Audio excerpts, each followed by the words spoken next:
guys, welcome to our unboxing vlog. Filter. Yes. Bumili kami ng heater at saka ng filter para sa aming mayroon kami ng dating heater kaya lang nabasag siya, so bumili kami. At pagka kasi wala siyang heater, namamatay yung mga ibang isda, so kailangan talaga namin mag-install nito.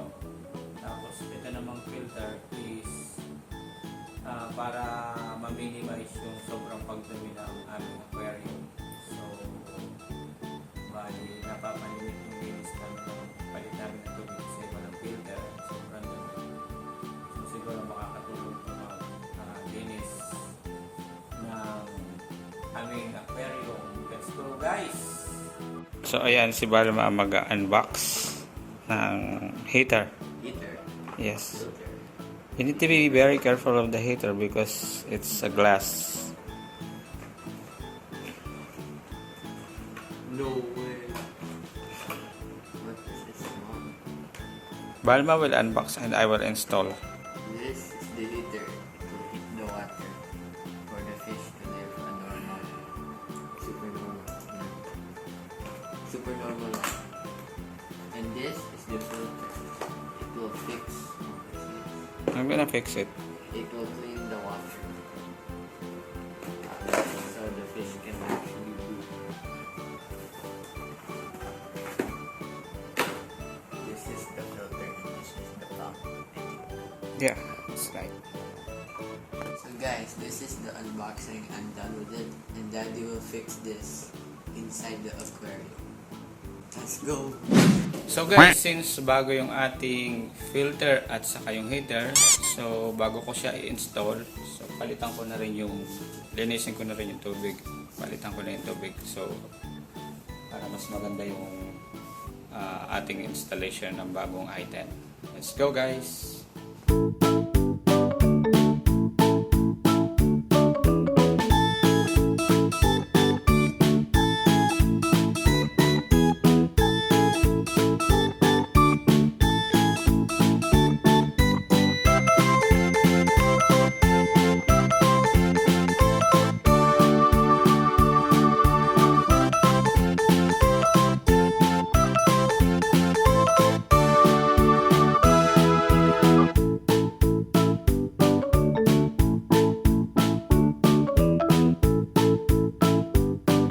So ayan guys, katapos ko na nilisin yung aquarium, pinalitan ko na yung tubig, so naibalik ko na rin yung mga pebbles.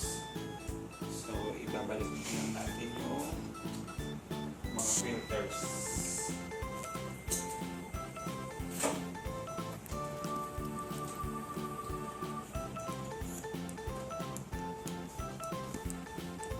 Ayan, kaya unahin ko itong isa.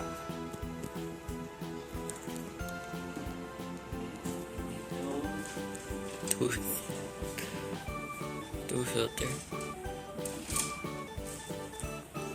And then, so ilalagay din natin yung kanyang bubbles.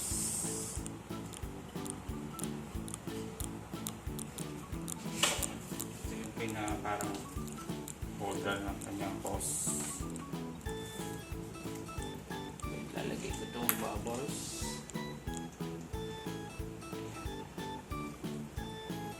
Weight niya yan. So gusto kasi ni Mami nasa unahan yung bubbles.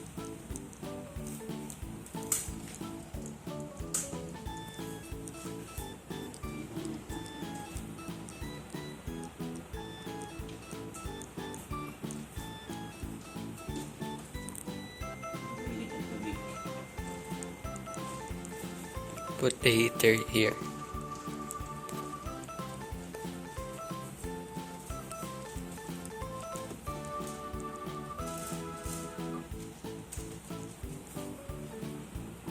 Ayan guys, lagay ko na yung bubbles. Bubbles. Blower bubbles. Put the bamboo.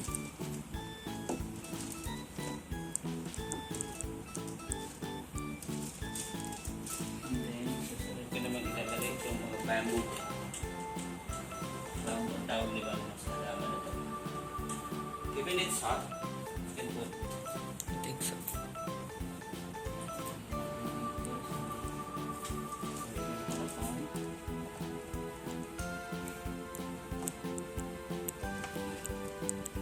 The water has a grate.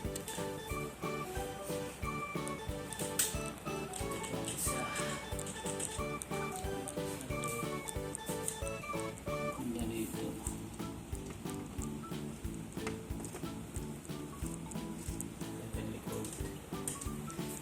Sa gitna. Ayan, sa gitna.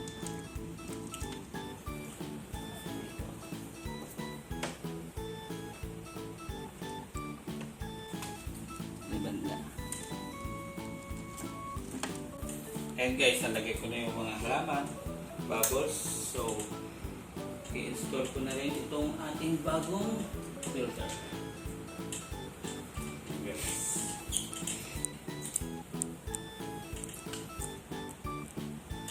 Don't make it short. Don't short circuit. We need to be very careful for this. So, lulusot natin yung kanyang wiring. Ito. Tsaka yung kanyang inlet hose for air. Kanyang inlet hose. Kasi dapat sa labas to. Yan. Oh.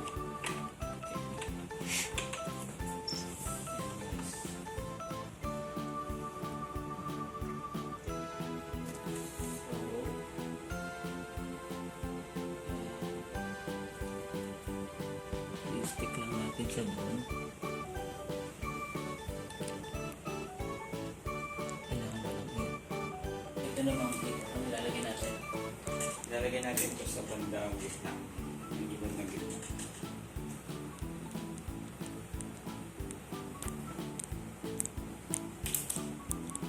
So, nakaset na siya guys ng 28. Yan, 28 namin siya sinet kasi yun ang suggest ng technician sa aquarium. Agad na po natin siya ilalagay sa gitna. Try muna natin yung heater.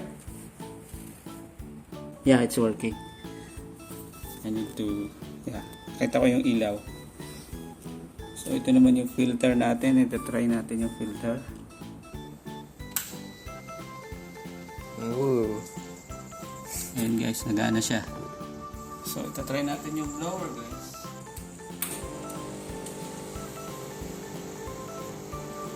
Ayan, okay na. That- See, it's sucking the dirty things. It's going there to the filter now.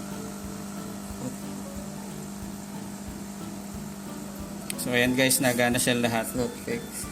Which, That tube. it's not fixed. Okay, I'll fix it. So, ayan guys, tapos na tayo mag-install. Na-install na natin lahat. Malinis na rin ang aquarium. Put the fish later and turn off the heater. Ayan. Hello guys! So ayan, nailagay ko na yung aming mga alagang isda at nag-ooperate na rin yung ating filter at pati yung ating bagong heater na in-install kanina. Nalinis na rin yung tubig, napalitan na, malinis na siya. At ibalik na namin yung mga halaman at mga pebbles. At ayan, masasaya na uli ang lalangoy ang aming mga alagang isda.